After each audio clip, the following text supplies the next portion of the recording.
You're watching a film. A character you've known for 90 minutes loses someone they love, and something in your chest tightens. Your eyes fill. Maybe you actually cry, properly, fully, in a way that surprises you.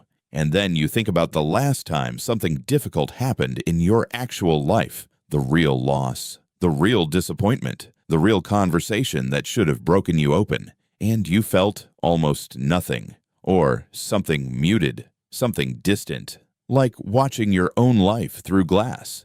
And somewhere in the back of your mind, you've always wondered if that means something is wrong with you.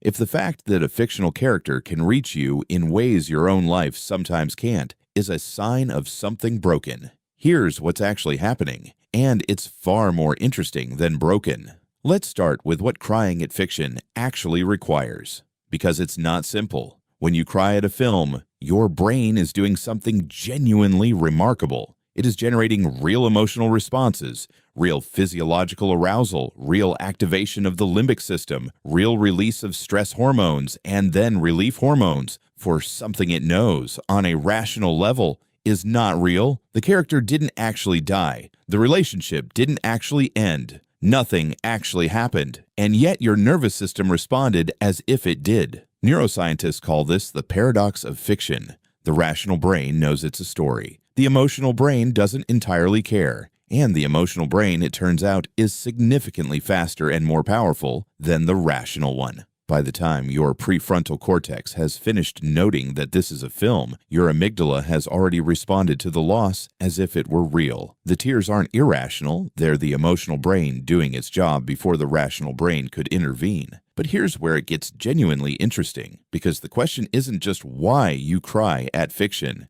it's why you sometimes don't cry at real life. And the answer reveals something important about how emotional processing actually works. When something difficult happens in your real life, a genuine loss, a real disappointment, a relationship ending, your brain doesn't just have to process the emotion, it has to process the emotion while simultaneously managing the practical reality of what's happening. You have to make decisions. You have to respond to other people. You have to function. You have to figure out what comes next. The emotional experience gets routed through so many simultaneous demands that it often doesn't get fully processed in the moment. The brain prioritizes survival and function over feeling, and the feeling gets deferred. Psychologists call this emotional numbing under acute stress, not the absence of feeling, but the temporary suppression of it by a nervous system that has correctly assessed that full emotional processing right now would interfere with what needs to happen. You're not cold. You're not broken. You're operating exactly as humans were designed to operate under pressure. The emotion is there. It's just been put on hold. But here's the part nobody talks about. The emotion that gets deferred doesn't disappear. It waits. And sometimes the thing that releases it isn't the original event at all. It's something oblique, something at a safe distance, something that rhymes with what you couldn't feel at the time. This is why a film about loss can make you cry when your own loss didn't. The film creates what psychologists call a safe container for emotion. It has a clear beginning, middle, and end. It doesn't require you to make any decisions. Nobody needs anything from you while you watch it. You can feel everything that's there to be felt without any of the weight of having to also manage what comes next.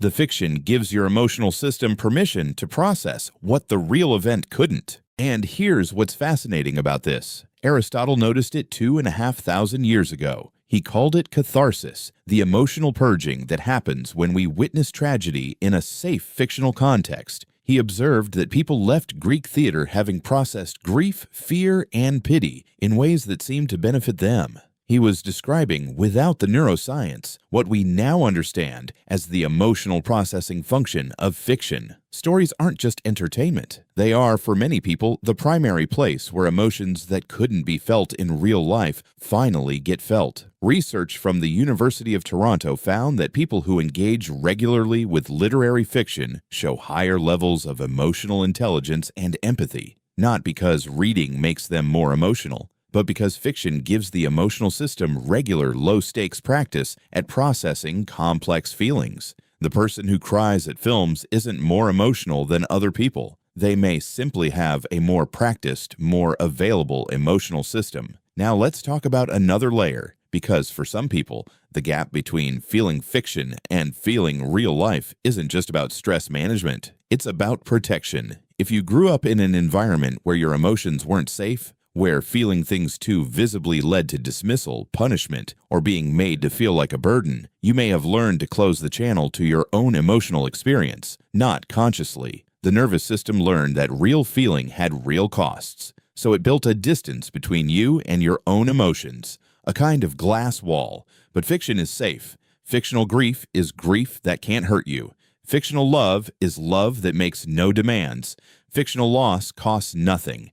And so for people who learn to protect themselves from their own emotional experience, fiction becomes the one place where the glass comes down, where they can feel without the glass wall, where the emotion reaches them before the protection system has time to engage. This is not dysfunction. This is actually a sophisticated and creative adaptation. The emotional capacity is fully intact. It's just learned to require a specific kind of safety before it comes out. And fiction provides exactly that safety. Let's be honest about something. If this pattern is very pronounced in you, if real-life emotional experiences consistently feel muted or unreachable while fiction moves you deeply, it might be worth sitting with what that gap is telling you, not because something is broken, but because the gap itself is information. It's showing you where your emotional system has decided real experience isn't safe enough to feel fully. And that decision was made for good reasons. At some point, probably early, feeling fully in real life came with a cost. The protection made sense,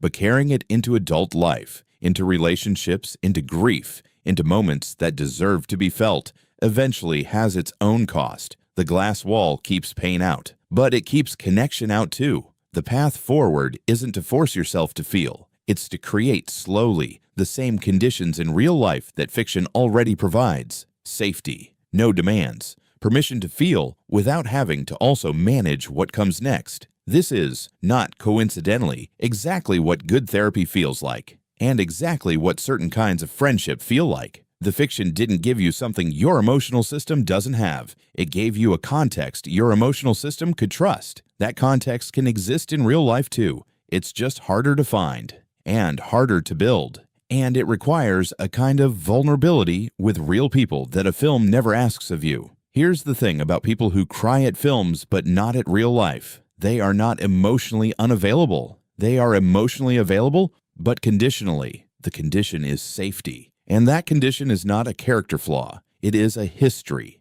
And histories, unlike films, don't have fixed endings.